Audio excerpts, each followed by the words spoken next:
Comme annoncé depuis le début de cette édition, Gaïa Isaü est avec nous ce matin sur ce plateau. Un voyage depuis le Grand Nord.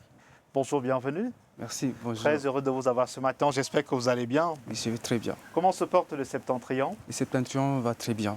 Il fait froid maintenant. Il y avait eu des pluies avec les inondations, mais maintenant ça va. Oui, c'est vrai que ces dernières semaines, l'actualité était marquée de ce côté avec les inondations. Justement. Mais il fait froid en ce moment, vous nous rassurez. Tellement froid. Wow. Ça Tellement fait froid. plaisir. À 17 h déjà, on est sous la couverture. Merci pour cette information. Eh bien, je rappelle que vous êtes écrivain, vous êtes aussi directeur de publication de Guigues Edition. Directeur général de Guigues Édition, une maison d'édition. Reprenez pour nous. Directeur général de Guigues Édition. Directeur général, merci d'ajouter général de Guigues Édition. Maintenant, c'est une maison de production basée principalement où? À Moulvoudaï. Moulvoudaï. Moulvoudaï, c'est dans le département du Mayokani, la région de l'extrême nord. C'est l'occasion ce matin de penser à toutes ces populations qui nous regardent depuis le Mayokani, c'est dans la région de l'extrême nord. Eh bien, Gaïa, vous êtes venu ce matin justement avec vous pour partager. Je rappelle qu'il y a plusieurs œuvres, comme les téléspectateurs peuvent le remarquer. Vous êtes venu avec, je vais lire certains qui sont juste dans ma main. Ouais. Le procès de Jean-Didier Noira, c'est une pièce théâtrale. Nous avons justement les à côté de l'enseignant au Cameroun, problématique d'un revenu et de son impact sur le rendement professionnel de Dominique Amadou et plusieurs œuvres que vous avez avec vous. Si on vous demandait, commençons par là, comment se porte la littérature au Cameroun? La littérature au Cameroun se porte bien parce que depuis ces dernières années, nous avons assisté à autant de prix littéraires et on a reçu beaucoup de prix littéraires avec les aînés comme Djaïli Amadou Amal et les autres. Et là, je peux dire que la littérature se porte bien parce que chaque semaine, nous avons des activités littéraires partout, que ce soit au centre, l'extrême nord, au sud et tout. Nous avons beaucoup d'activités littéraires. Là, je peux dire que la littérature au Cameroun se porte bien. Est-ce que vous recevez justement constamment les œuvres à éditer? Est-ce qu'on a l'impression que la jeunesse camerounaise, à ces terres, très réseaux sociaux, très smartphones, prend encore le temps d'écrire? Oui, justement. C'est plutôt la question qu'on doit se poser, c'est plutôt est-ce que les gens lisent? Parce que là, pour l'écriture, les gens écrivent. Parce que là, je peux dire que chaque semaine, nous recevons plus de 5 manuscrits, des jeunes auteurs, des étrangers, des Camerounais. Chaque semaine? Chaque semaine. Nous recevons autant de manuscrits. Il y a d'autres qui sont incongrus et d'autres qui sont bons.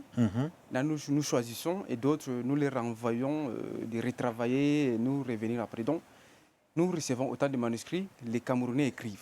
Alors, vous parlez justement, les Camerounais écrivent. Pour ces personnes qui nous regardent justement dans le pays et hors du pays et qui sont parfois très inspirées, qui parfois ont un manuscrit, mais ne savent pas comment aborder les maisons d'édition. Dites-nous en ce moment, comment vous abordez? Bon, pour nous, nous ne faisons pas de... En fait, nous ne faisons pas la publicité du genre « envoyez-nous vos manuscrits, nous sommes là ». Non, on ne fait pas ça. Parce que c'est uniquement nos activités. Nous avons autant de dédicaces, autant des activités littéraires comme café littéraire, lire au lycée. Nous organisons des événements dans les lycées. Donc, on peut le voir justement à l'écran, plusieurs événements organisés du côté des établissements. Justement. Ouais. Donc là, nous faisons des activités. Lorsque nous publions sur nos réseaux sociaux, les gens voient et ils nous contactent. Donc on n'a pas de problème dans la communication ou bien dans le fait de recevoir les manuscrits des auteurs. Donc, nous sommes disponibles, nos réseaux sociaux sont disponibles. Avec la technologie actuellement, nous n'avons pas de problème. Est-ce qu'il est du ressort justement des maisons d'édition d'organiser pratiquement tout pour les auteurs? Il suffit juste d'écrire, de se présenter dans une maison d'édition et c'est la maison d'édition qui fait le reste. Quel est le travail justement, en gros, de la maison d'édition? Bon, la maison d'édition, moi je peux dire que le travail essentiel de la maison d'édition, c'est la correction. Ouais. Oui, la correction, si la maison d'édition a un comité de lecture très sophistiqué, et là, c'est le travail qu'il faut. Il faut corriger, il faut vérifier tous les détails. Il faut vérifier tous les détails. Et là, le côté communication, vendre les livres et tout ça, ça fait partie maintenant du travail de la maison d'édition, de l'éditeur. Ok. On parle justement de l'édition, on parle du livre. C'est une question aussi que plusieurs personnes se posent ce matin. Avant vous, justement, on a eu l'occasion de recevoir une romancière sur ce plateau. On a envie de se demander, est-ce que le livre fait vivre? Est-ce qu'être écrivain fait vivre? financièrement. Je peux dire oui. Parce que si déjà nous écrivons pour nous libérer par passion et tout, lorsque nous écrivons pour ça, pour un combat, là je peux dire que ça peut payer. Mais si nous écrivons pour l'argent, tout ça, ça ne peut pas payer. Parce que déjà, si vous avez un combat à mener, si peut-être vous luttez contre peut-être la pauvreté, vous écrivez des livres sur l'entrepreneuriat, vous conseillez des jeunes et tout, vous allez vous faire vendre. Votre livre sera vendu et là, vous allez vivre de votre art. Ouais. Justement, on a envie de se poser la politique justement pour faire... Est-ce qu'il y a une politique mise sur pied par les maisons d'édition pour non seulement mieux rentabiliser un livre, mais le rendre assez populaire? Parce que c'est une question qui reste pendante de nos jours. Je parlais d'une jeunesse camerounaise aujourd'hui, une jeunesse africaine et même une jeunesse en général qui est plus réseaux sociaux, qui a plus la tête aux écrans plutôt que dans l'écriture. Vous évoquiez tout à l'heure, il y a un moment, on écrit beaucoup. Est-ce que les gens, les Camerounais, est-ce que justement il y a une politique justement pour permettre à cet auteur de rendre son œuvre assez rentable, d'être assez connu? Bon, c'est vrai, il y a des maisons d'édition qui essayent cela, mais on est parfois buté sur les côtés budget et tout, le budget alloué pour rendre un livre puissant ou bien rendre un livre populaire pour qu'il soit vendu. Mais la maison d'édition ne peut pas faire tout le travail là. Parce que la maison d'édition s'occupe de la correction, de l'édition, voilà, l'édition et communication, vendre le livre, distribution et tout. Mais lorsque l'auteur est là, il n'est qu'un observateur de toutes les activités qui se passent autour de son livre. Là, le livre ne peut pas avoir de succès. Donc, toute la maison d'édition, avec toute son équipe, l'auteur également, de son côté, il se met également à la promotion, à la distribution et tout. Là, je pense que lorsqu'on fait comme ça, le livre peut avoir un impact et peut être populaire et vendu. Alors, Monsieur Ngaya Isaïe, je rappelle que vous êtes écrivain, directeur général de Guigues Éditions. C'est situé justement dans la région de l'extrême nord, département du Mayo-Kani, il faut le rappeler.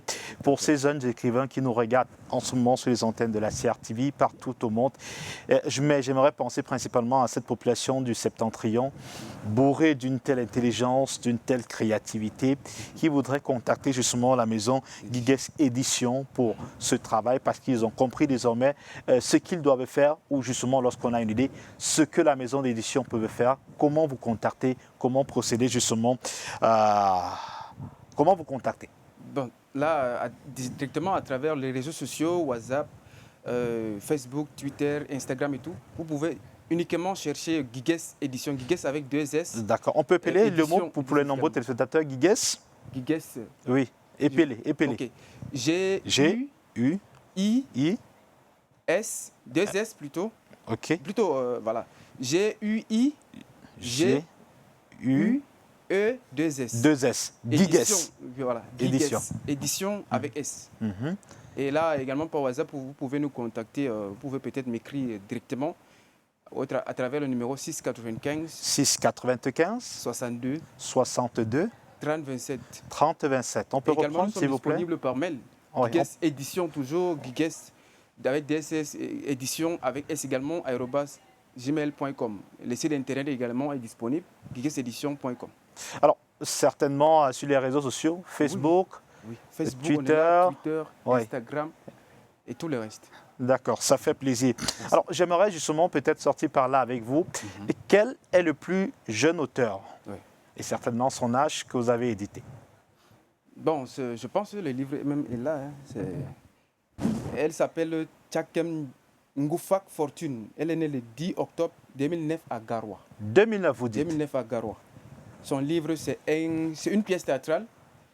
Ce livre a été coordonné par son père, qui est le docteur Tchakem. Il est un agent des eaux et forêts dans la région du Nord. Ok. Là, c'est une jeune fille. Une jeune fille, elle écrit bien. 2009, nous sommes à 15 ans? Oui. 15 ans. Oui, je à pense. 15 ans, on est déjà assez mature pour écrire une œuvre. Oui. Elle a été coordonnée par son père. Le livre a été coordonné par son père. Son père me fait savoir que c'est une pièce qu'elle avait, elle avait écrite depuis qu'elle faisait la 5e. Depuis qu'elle faisait la 5e. D'accord. Et c'était lors de la représentation théâtrale au sein de son établissement. Donc là, avec le temps, son père a voulu conserver ça et publier ça sous forme d'un livre. Et le livre paraîtra bientôt. Il n'est pas encore officiellement paru. D'accord. Là, je pense que dans 2 semaines, il sera paru. D'accord, ça fait plaisir. Merci. Et justement, on salue ces jeunes auteurs. On Justement. encourage justement tous ces parents justement qui peuvent accompagner les enfants dans l'écriture. On sait que l'écriture justement permet de rehausser votre niveau en langue française ou anglaise, mais surtout votre niveau d'orthographe, parce qu'aujourd'hui, il savait que les jeunes font de plus en plus des fautes. C'est carrément un gros problème lorsqu'on parle d'écriture de nos jours. Gaïa Isaü, écrivain, directeur général de Giges Edition. Nous sommes très heureux de vous avoir eu sur ce plateau de Cameroun Delight, la matinale sur CRTV News. Merci, le plaisir était pour moi. Avec le même plaisir, on va se retrouver dans d'autres occasions. D'accord. Et c'est l'occasion de dire à toutes ces personnes qui ont une idée en tête, eh bien, vous savez désormais où vous rendre, comment contacter Giges Edition pour les problèmes de correction, d'édition, mais surtout de vulgarisation, de promotion, de marketing de votre œuvre sur toutes les plateformes. Giges Edition, on a parlé, et puis le numéro WhatsApp, le 695 62 30 27. C'est ça. Allez, merci. Excellente journée. Merci beaucoup.